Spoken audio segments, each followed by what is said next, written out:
In anticipation to Wendy Williams' new documentary coming out on Lifetime, her former lawyer has spoken out. She is questioning the new guardianship that they want to put Wendy under. This is what she had to say. While Wendy was in Miami with her son, I would often witness candid moments of her mother and son dynamic.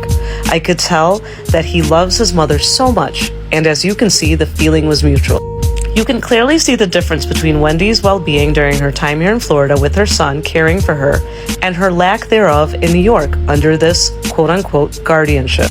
These two Wendys are not the same. How did her health deteriorate so quickly? And why isn't her only child allowed to be by her side? She wasn't like this when he cared for her. Ask the hard questions. I took this video literally 2 weeks before Wendy was court-ordered to return to New York to respond to a guardianship petition filed by her bank. Let that sink in. My mother passed away on October 1st, 2022 from complications related to her ALS diagnosis, and I feel so blessed and grateful that I was able to spend every second that I could with her before she left this earth.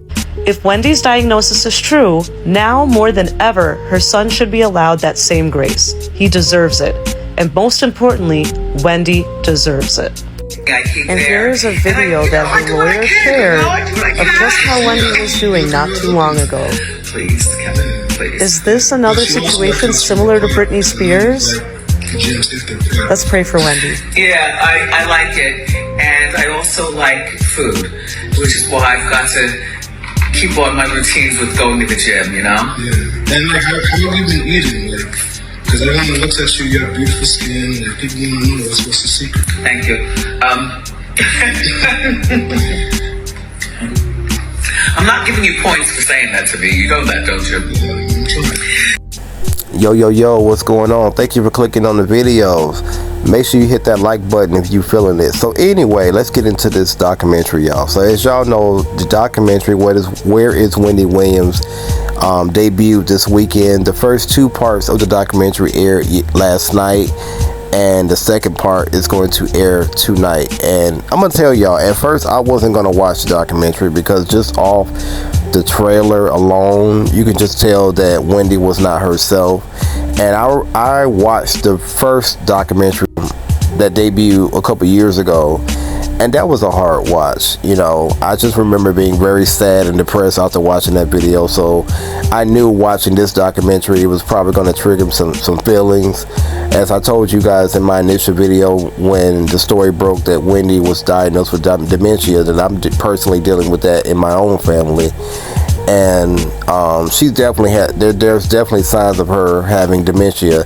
Now, it was very interesting because, you know, I did know that she was struggling with addiction when it came to alcohol, but I did not know the severity of it.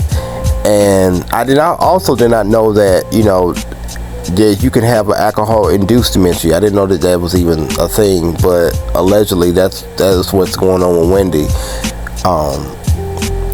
And what I want to know, I mean, I have a lot of questions, because what I don't understand is why is her family being kept away from her? You know, particularly her son, who was doing a good job in taking care of her. As you guys been following Wendy for some years now, when she was in Miami, that's when she seemed like she was at her best. You know, she seemed like she was herself again. You know, she was up and, you know, exercising. You know, she was on a clean diet. You know, as she said in the documentary, and he also mentioned in the documentary, you know, he did not have her drinking at all. He was very strict about it. And it was very telling in the documentary because, you know, Lil Kev, he really don't make a lot of public appearances. You know, he just kind of plays his part in the background being her son. But he was very vocal in this documentary. He made it known that he did not care for her manager, which is, I believe his name is Will. I forget his last name. But, and I don't know if I don't think I like her manager as well. You know, I think that she has a lot of people around her who don't have her best interests at heart.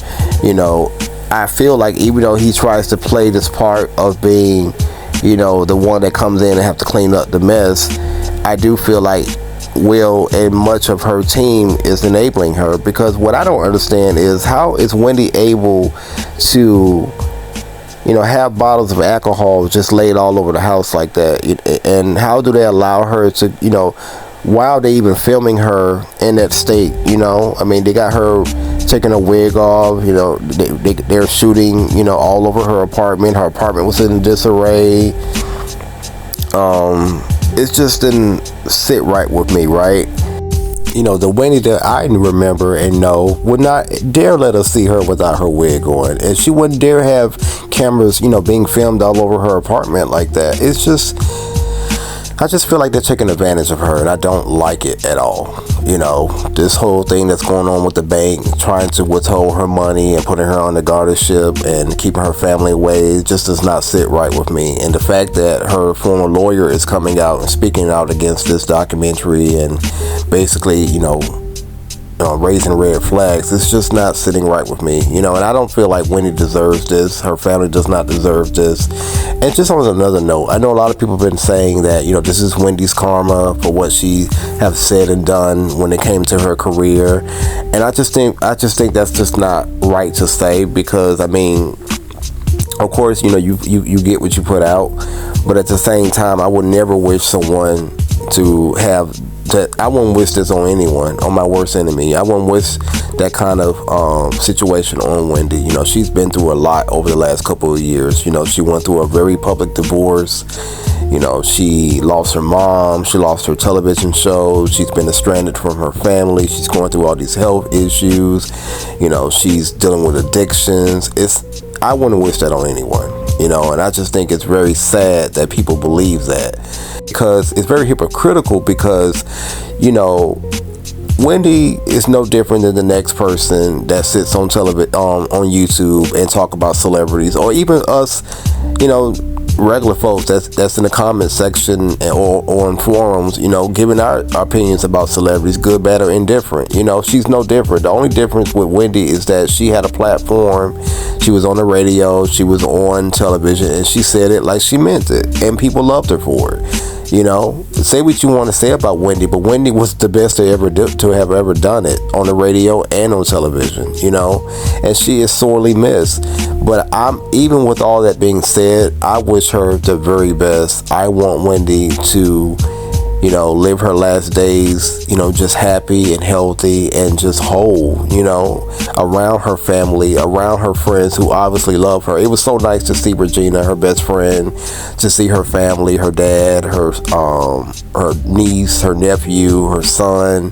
I believe her sister is going to make an appearance in the documentary as well. I'm not sure if Tommy's going to be in the documentary, but, she needs to be around her family at this point. She needs to get far away from New York, far away from those people. She's no good to anyone right now. I mean, I know we all want her to come back, make a comeback, even if it's just doing a podcast. But I think for right now, Wendy needs to be with her family. But anywho, I'm going to check out part 3 and part 4 tonight and give you guys my commentary on that. I honestly don't want to talk about it too much, because like I told you guys, I'm going through this in my own family right now, and dementia is very, very, it is a nasty illness. When she was cussing out her staff and she was talking to them any kind of way, I know some people was taken back and thought that she was just being rude just to be rude. But people have to understand, like, when you're dealing with dementia, it messes with your mind. So a lot of the things that she probably was thinking, she just said it. And when you're dealing with an addiction and then you have dementia on top of that, it makes you erratic and irritable. So she was spazzing out solely because she was just, she just wanted her vape. She wanted to get her vape so she can go home and get her drink and just cope, which is not a good thing. She definitely needs to get some type of treatment, and she needs to be around her family and get away from all of that. But I don't know, y'all. I would say that, it's up to Wendy, but Wendy is not even her right friend of mine. And I just think that she needs people that love her and really care about her to be around her at this point. But anywho, y'all get in the comment section. If you like this video, make sure you hit that like button. If you like what if you feel in the channel, subscribe to the channel, hit the notification bell so you guys will get notifications when I drop a new video. Also, join the Discord. The Discord link is in the comment section and in the description box. And I'm gonna holler at y'all later.